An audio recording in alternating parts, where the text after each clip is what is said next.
Before we dive in, hit subscribe, turn on notifications, and drop a comment if you think you'd have survived what this 15-year-old did. Because once you hear how she escaped, you'll never forget her name. Blue and red lights pulsed against the dark Tennessee hills, slicing through the fog like sirens in a nightmare. Officers were everywhere, search dogs barking, radios crackling, neighbors whispering behind yellow tape. It was March 13, 2017, and a small town called Columbia had just woken up to every parent's worst fear. A teenage girl was gone. Her name was Elizabeth Thomas, 15 years old, brown hair, gentle voice, straight-A student. When she left for school that Monday morning, she promised her little sister she'd be home for dinner. She never came back. Detective Ryan Martin of the Maury County Sheriff's Office arrived minutes after dawn. The scene was ordinary, a narrow road, a row of mailboxes, dew on the grass, except for the empty spot where a school bus should have stopped. Elizabeth's backpack wasn't found, her phone was off. It felt less like a runaway case and more like the start of something much darker. By noon, the rumor mill was alive. Someone had seen a silver Nissan Rogue parked near the school earlier that morning. Someone else said a teacher had been acting strange. The name came up again and again. Tad Cummins, 50 years old, a married science teacher at the same school. To outsiders, Tad looked harmless. Graying hair, calm voice, the kind of man parents trusted to watch their kids during field trips. But to those who paid attention, there were signs. He'd grown far too close to Elizabeth. Private talks in class, secret notes, protective stares that made other students uncomfortable. 2 weeks earlier, a colleague had reported seeing Tad and Elizabeth share what looked like a kiss in his classroom. The school suspended him. He denied everything. But deep down, he knew the walls were closing in. So, on that cold March morning, instead of facing investigation, he took her.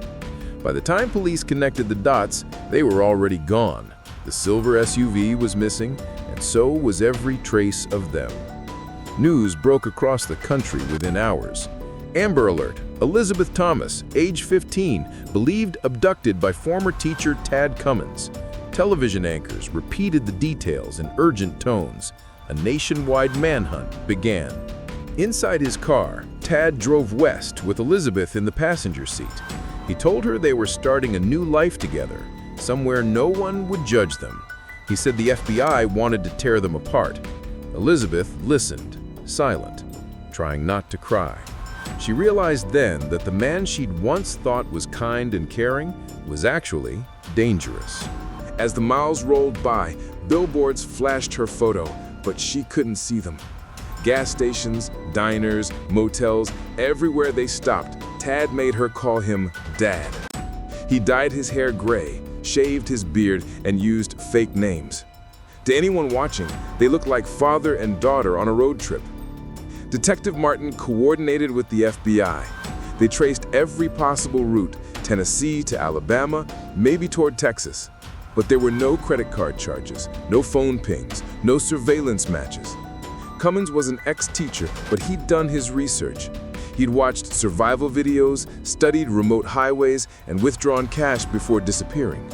Each night, Elizabeth slept in a stranger's bed, sometimes in motels, sometimes in the back seat. Tad kept the keys under his pillow. He told her, "If you run, they'll shoot me, and it'll be your fault." But Elizabeth wasn't the naive girl he thought she was.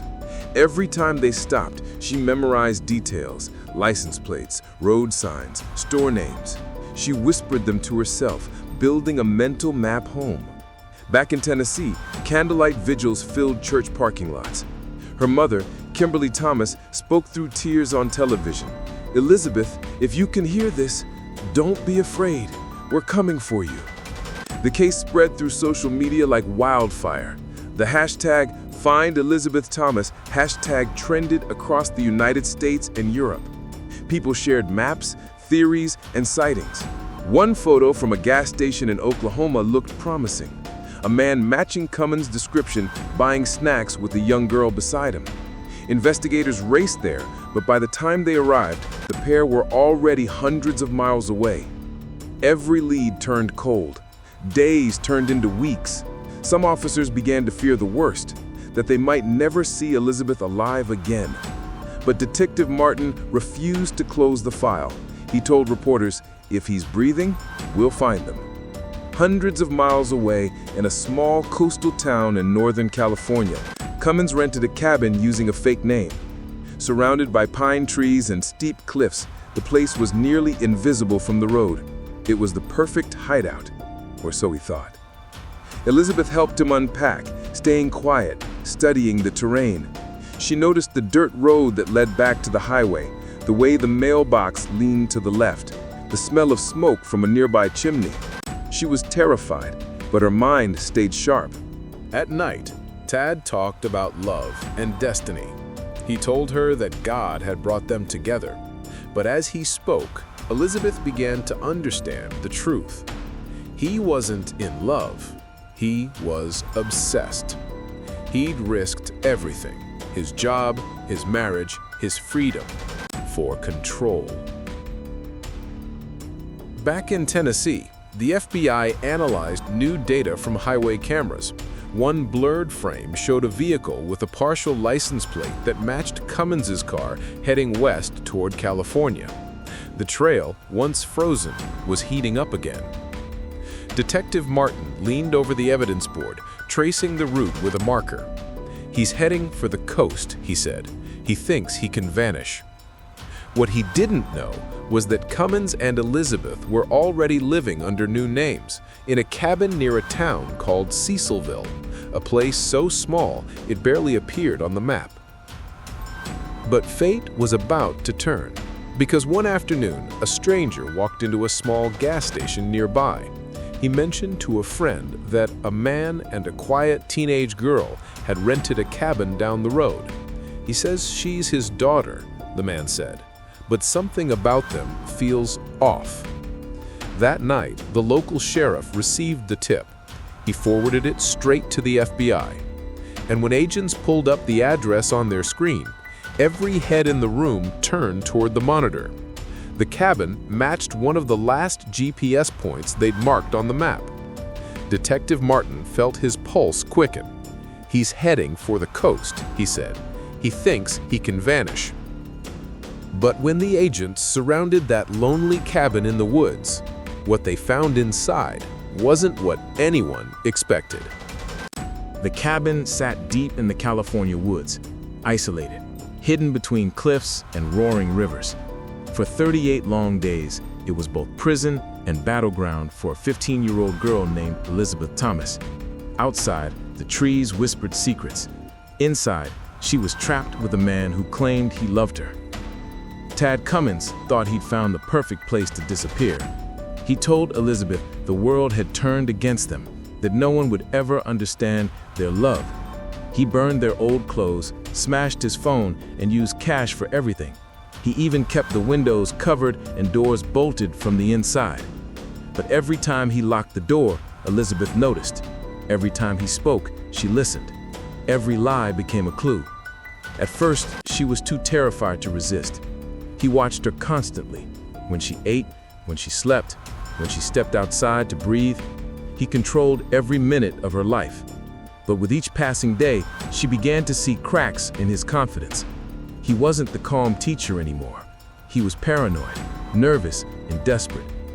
He told her to call him Dad in public, but the disguise was wearing thin. His voice shook when he spoke to strangers.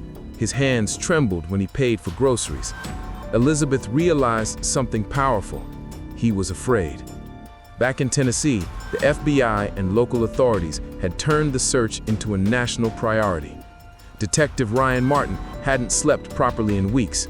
He stared at the wall of evidence in his office, photos, maps, timelines, and knew one thing for certain: Elizabeth was still alive. He was right. Inside the cabin, Elizabeth started planning her escape. She knew she couldn't just run. The forest stretched for miles, and Tad kept the car keys under his pillow at night. But she could make herself valuable, predictable. So she pretended to accept her new life. She helped cook. She smiled when he spoke. She played along with his fantasy, earning his trust inch by inch. But in her mind, she memorized everything: the direction of the dirt road, the timing of his trips to town, the places where the forest opened toward the highway. Each morning, Tad left for a few hours to pick up food and supplies. During those brief windows, Elizabeth studied the cabin. She counted steps to the nearest window, tested how quietly the floorboards creaked, and timed how long it took him to return. Meanwhile, the investigation stretched across 5 states. Every news station in the country had Elizabeth's photo on rotation. Tips came in by the hundreds, but one stood out. A man from Northern California had called the sheriff's office, saying a couple matching the description had been seen buying groceries in a small town called Cecilville. Detective Martin's heart pounded as he listened to the report. "That's them," he said. He immediately contacted the FBI's Sacramento field office. In the woods, Elizabeth didn't yet know rescue was closing in, but something inside her told her change was near. Tad had become careless. He talked to strangers longer, took drives without explanation, and even bragged that they'd beaten the system. One afternoon, Elizabeth overheard a conversation between Tad and a local man at a store. The man mentioned that he had no phone service in the area, but used a payphone down the road for emergencies. Elizabeth's brain lit up like a warning flare. A payphone meant the chance to reach the outside world. That night, she stayed quiet and pretended to sleep. Tad sat near the fireplace, reading an old newspaper. She watched him from under the blanket. His eyes were tired, his movements slow. For the first time, he looked weak. She whispered to herself, "I just need one chance." When he fell asleep, she crept toward the window. The lock was stiff, but she managed to loosen it without making a sound. The forest air rushed in cold and sharp. She could hear the river below, the faint echo of frogs and wind. It was freedom, just a few steps away. Then a sudden movement. Tad stirred, mumbling in his sleep. She froze. The car keys glinted on the table beside him. If she moved now, she might escape. If she made one noise, she might die. She stepped back slowly, her heart pounding in her chest like thunder. Not tonight, she thought. Not yet. The next morning, Tad drove into town to buy groceries. Elizabeth stayed behind, cleaning the cabin or pretending to. When he was gone, she looked around for anything she could use as a sign, something that might help rescuers find her. She saw an old notebook on the shelf and tore out a page. With a dull pencil, she wrote, "Help me. My name is Elizabeth Thomas. Please call the police." She folded it small and slipped it under a loose plank near the door, just in case someone came by before she could escape. When Tad returned, he was smiling. "See?" he told her.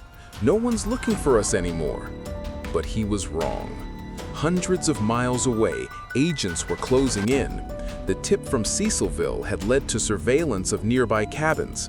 Satellite imagery confirmed a small silver SUV parked outside one matching their description. That evening, Elizabeth felt the tension in the air shift. Tad seemed distracted. He told her they might move again, farther north, maybe into Canada. That's when she knew this was her last chance. She waited until nightfall, pretending to read. He dozed off in his chair, the sound of the river filling the silence. She moved toward the window again, slowly, silently, and peered through the gap in the curtain. Headlights. For a second, she thought she was imagining them, but no, they were real. The faint hum of engines echoed through the trees. Multiple vehicles. Tad woke up, startled. "What was that?" he whispered, stepping toward the door. Elizabeth's stomach dropped. She knew rescue was seconds away, but she also knew what Tad was capable of. If he realized they were cornered, he might do something terrible.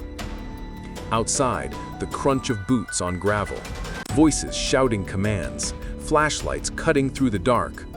"FBI, step outside with your hands up!" Tad froze. Elizabeth stood motionless, barely breathing. He turned to her, eyes wide. "You told them," he hissed.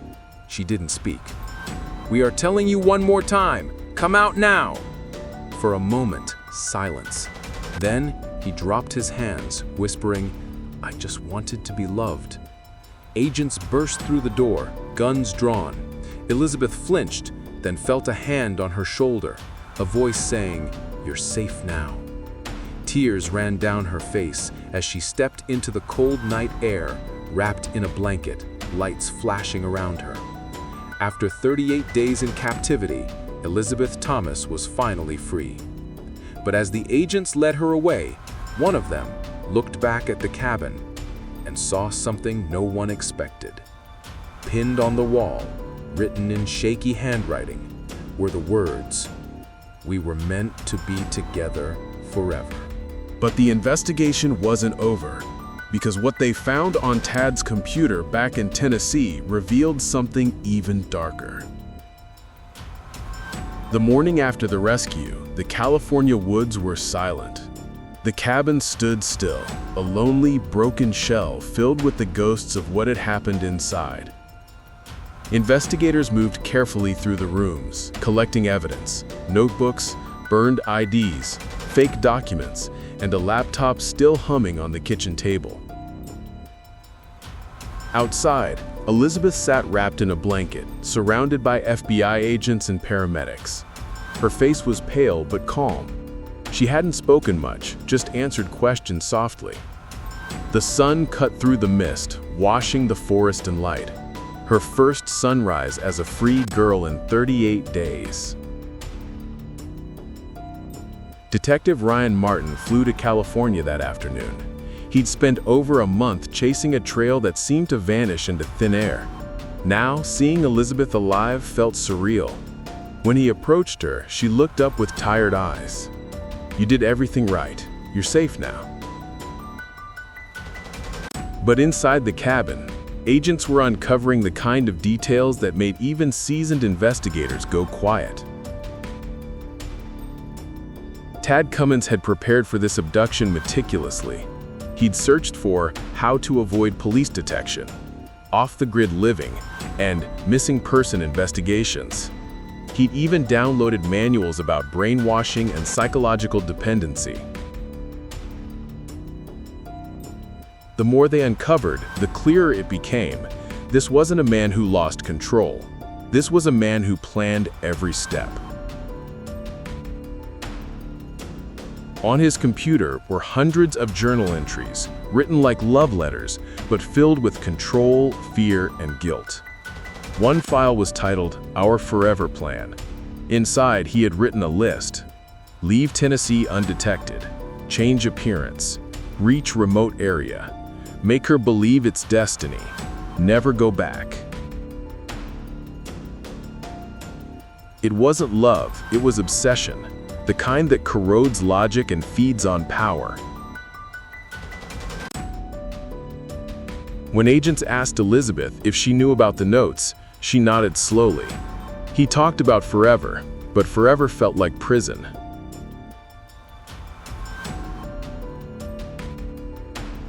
In the weeks that followed, news outlets across the country exploded with the story. Headlines read, "Kidnapped teen found alive after 38 days on the run." Commentators debated whether it was manipulation, brainwashing, or something even darker. Elizabeth became both a survivor and a symbol, proof of resilience in the face of fear. But her healing wasn't easy. She avoided cameras, slept with the lights on, and flinched at sudden noises. Therapy sessions revealed the depth of manipulation she'd endured, how Tad had isolated her, convinced her she was special, and blurred every moral line until she couldn't tell right from wrong. Meanwhile, Tad Cummins faced a mountain of charges: aggravated kidnapping, transporting a minor across state lines, and obstruction of justice. When the FBI led him into court for the first time, cameras flashed like lightning. He kept his head low, whispering, "I never hurt her," as if that erased everything he'd done. Prosecutors didn't buy it. They presented the evidence: the journals, the messages, the maps, the fake identities. It painted a picture of a man who believed he could rewrite reality. In the courtroom, Elizabeth sat quietly in the back row. When asked if she wanted to speak, she simply said, "He took my voice. I just want it back." The jury deliberated for hours, but returned with a clear verdict: pled guilty on all major counts. Tad Cummins was sentenced to 20 years in federal prison. He showed no emotion as the judge read the sentence, only a faint smile, as if he still believed this was some tragic love story. But outside, Elizabeth's family wept, not just because justice had been served, but because the nightmare was finally over. Still, one mystery lingered. Why had no one noticed sooner? How would a man like Cummins manage to manipulate a student in plain sight? In the months that followed, the school district launched internal investigations. It turned out teachers had raised red flags long before the kidnapping. Students had reported weird behavior, like long private conversations and emotional outbursts, yet nothing was done until it was too late. The FBI later called it a case study in grooming and psychological control, how predators build trust, then isolate, then dominate. Detective Martin summed it up in one interview. He didn't just kidnap her body, he tried to kidnap her mind. But she fought back, and that's why she's alive. Elizabeth eventually returned to school, under heavy counseling support. For months, she stayed out of the public eye, but slowly she began to speak, first at small community events, then on national platforms. She didn't tell her story for fame or sympathy. She told it to protect others. "I want people to know the signs," she said in an interview. "It doesn't start with violence. It starts with kindness that feels a little too special." Her courage inspired thousands of young survivors to come forward and seek help. Law enforcement training programs across the U.S. began using her case as a reference for early detection of grooming behavior.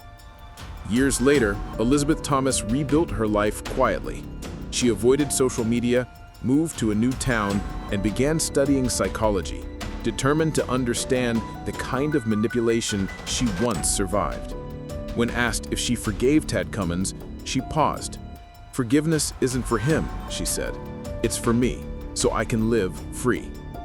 Detective Martin retired a few years after the case, but kept a single item from the investigation: the handwritten note Elizabeth had hidden under the cabin floorboard.